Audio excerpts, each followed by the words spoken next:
Welcome to Clearing the Clutter Inside and Out with Julie Coraccio. Every Tuesday at 1 p.m., Julie interviews experts on all areas of clutter: physical, mental, emotional, and spiritual. Learn easy to implement tips on how to release clutter and get organized to create the life you choose, deserve, and desire. An award-winning professional organizer and coach, Julie also shares suggestions to help you live clutter-free for a more joyful and fulfilling life. Do you let go of clutter, but then at no time it's back to the way it was? Do your books on releasing clutter and getting organized collect dust on a shelf? Do you know you need to dig deeper on releasing clutter but keep getting stuck? Our Clearing the Clutter Inside and Out, Releasing and Affirming MP3s support you in all areas of your life: physical, mental, emotional, and spiritual. Learn more at reawakenyourbrilliance.com. Hey everyone, for most of my listeners it's fall. If you're here in the Southeast, it's probably still summer most days. With the changes from summer to fall, now might be a good time to re-examine your routines. It's easy to get stuck in a rut with routines and dread doing them, or procrastinating, or not doing them at all. That just creates more mental clutter and stress. Today I'm going to talk about rethinking your to-do list. After working with my coach and mentor, I made a change in how I tackle both my personal and professional lists. It has had a huge impact and I wanted to share. Before, I was really regimented and had to do A, B, and C in that order, regardless of how I felt or what was going on. It fit my personality, how I was taught, and how many people in the business world operate. I now use a big notebook where I write down all the items I must do each week. Each morning, I ask myself, what do I need to do today? What would I choose to do today? I then listen.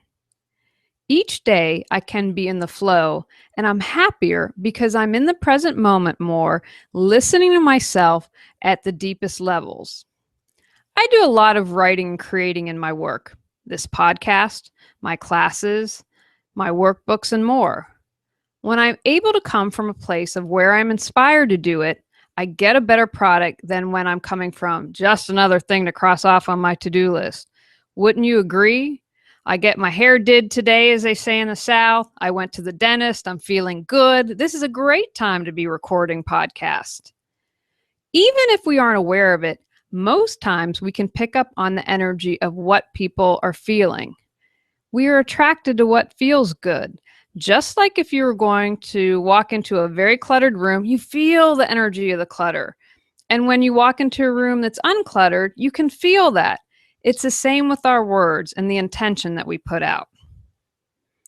Now, being in flow is fun, but it's also not realistic. I need to schedule clients, interviews, and events, so I can't do this 24/7.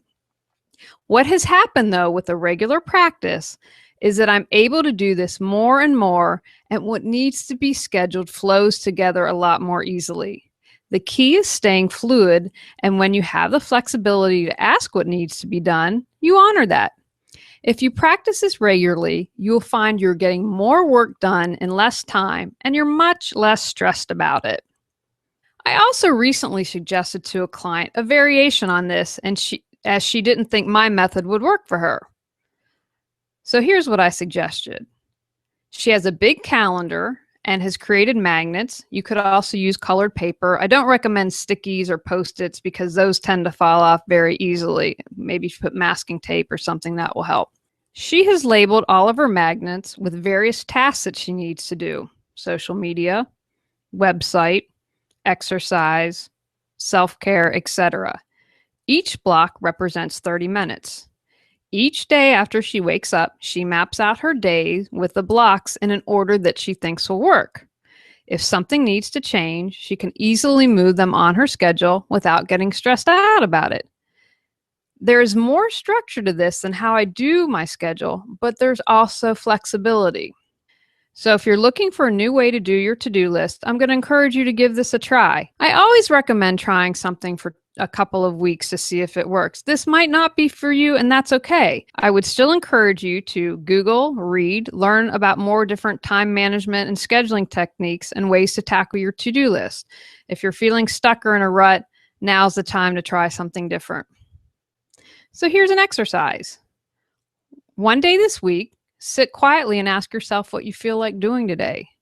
If it's on your to-do list, great. If not, that's okay too. Honor what your gut and intuition is telling you and see if that enables you to be more productive. All right, everyone, let's get going and tackle some to-do lists and go out, clear some clutter to create the life you choose, deserve, and desire. Thanks for tuning in to Clearing the Clutter Inside and Out. Sign up for our newsletter and receive a free copy of 10 clutter-free living tips. Ready to create the life you choose, deserve, and desire? Learn about Julie's coaching, ebooks, online monthly decluttering classes, how to organize your life, office hours, and her unique clutter-free living mastermind at reawakenyourbrilliance.com. You can also watch all episodes on YouTube or download on iTunes and more. Join us next Tuesday at 1 p.m. Remember, the journey of 1,000 miles begins with one step.